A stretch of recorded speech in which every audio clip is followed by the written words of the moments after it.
apprends aux âmes à ne jamais douter de ma miséricorde, toi qui lui es tellement redevable. Tire la sève de mon cœur pour en nourrir les petites âmes. C'est Jésus qui lui parle. Alors c'est ça.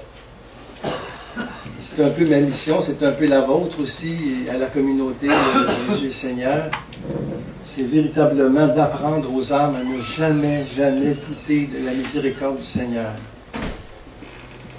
Et dans la règle de Saint-Benoît, vous savez, j'étais moine quand j'étais jeune, 4 ans, peut-être vous ne savez pas, mais en tout cas, vous lirez mon autobiographie, tout est là-dedans.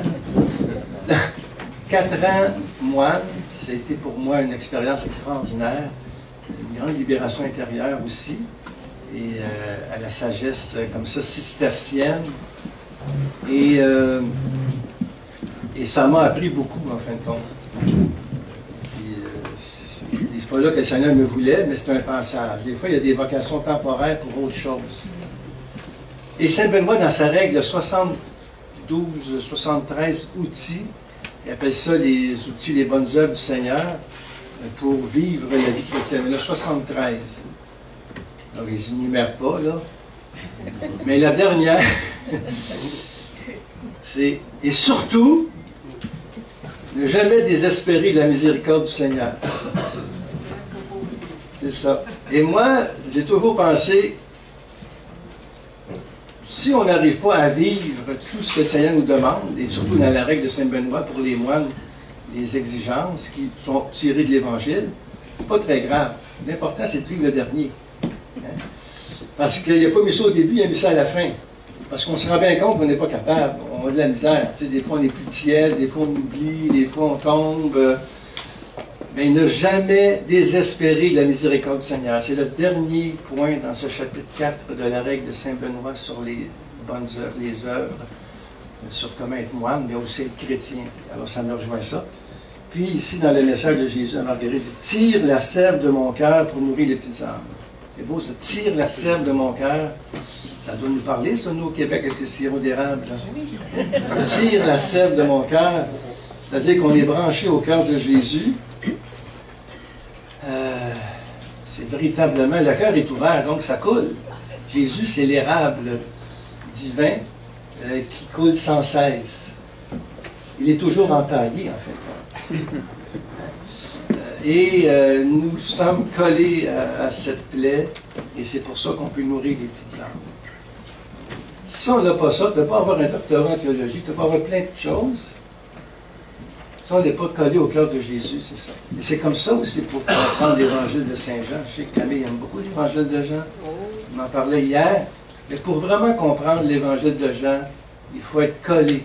Il faut le lire véritablement dans le cœur de Jésus.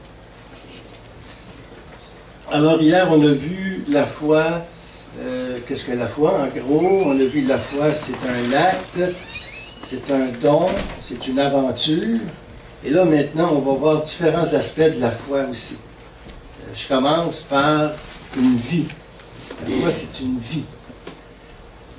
La foi, véritablement, ça englobe toute la vie. On est croyant partout, même quand on dort.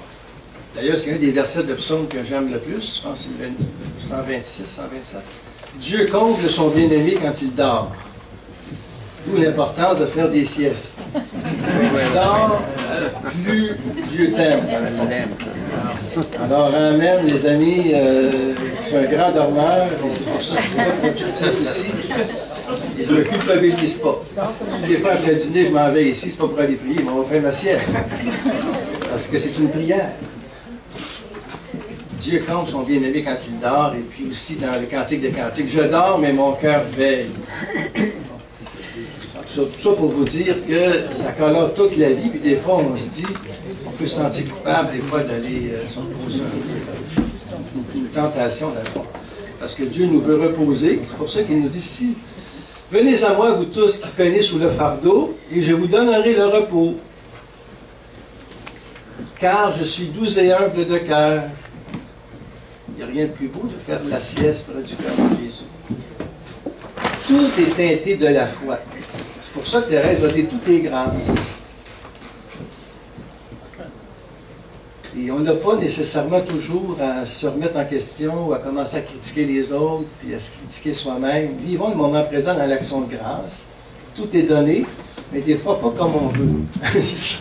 C'est ça qui nous fait des fois un petit peu rouspéter.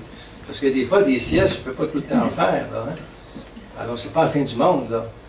Mais c'est sûr que c'est un exemple que je donne concret, là, mais vous en avez d'autres aussi. Tu sais. Ce que je veux dire, c'est que la foi colore l'existence d'un amour particulier. Quand notre foi, elle est aimante, mais toute notre vie l'est, alors qu'on fasse... C'est ce que Paul dit. Tout ce que vous faites, faites-le pour la gloire de Dieu. Et on croit parce qu'on aime.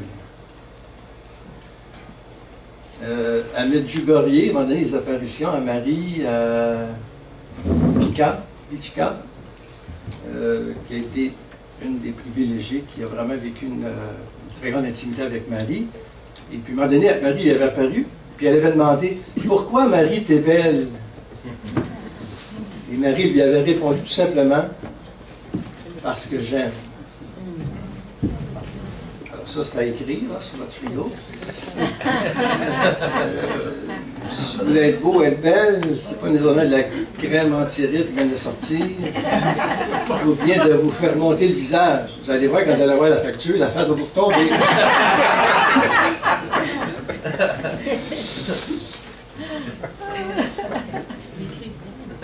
Pourquoi t'es belle, Marie? Parce que j'aime.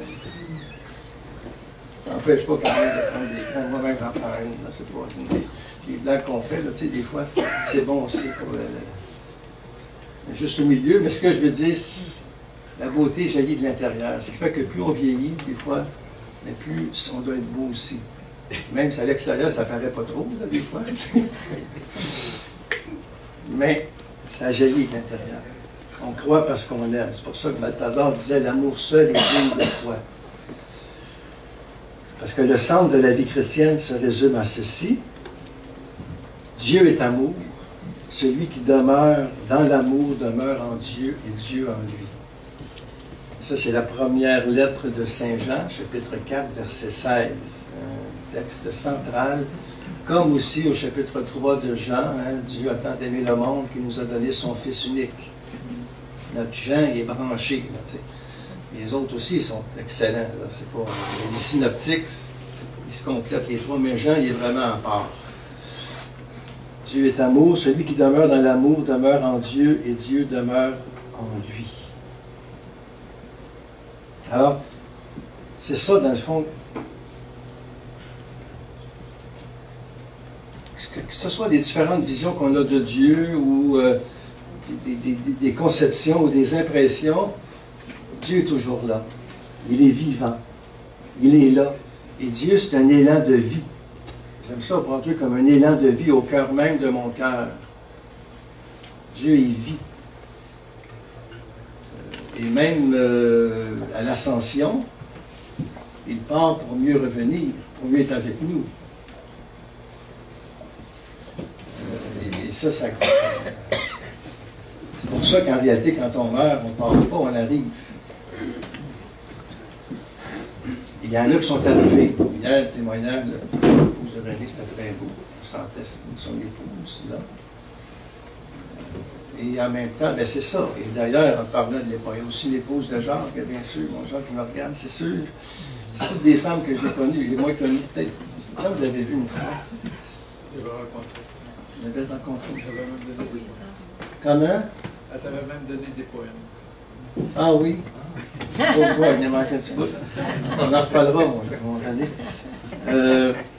Quand elle l'a écrit hein, sur son faire part, cher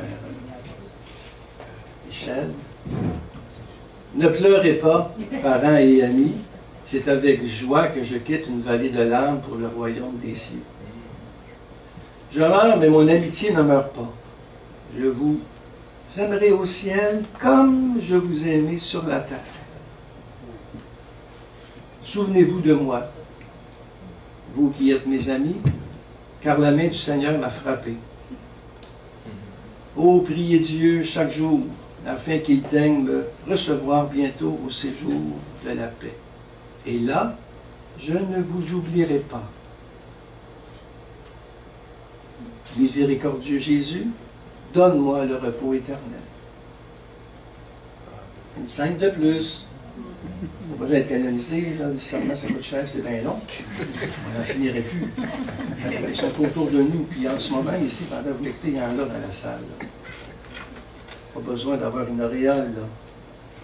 Mais il y a des saints et des saintes parmi nous.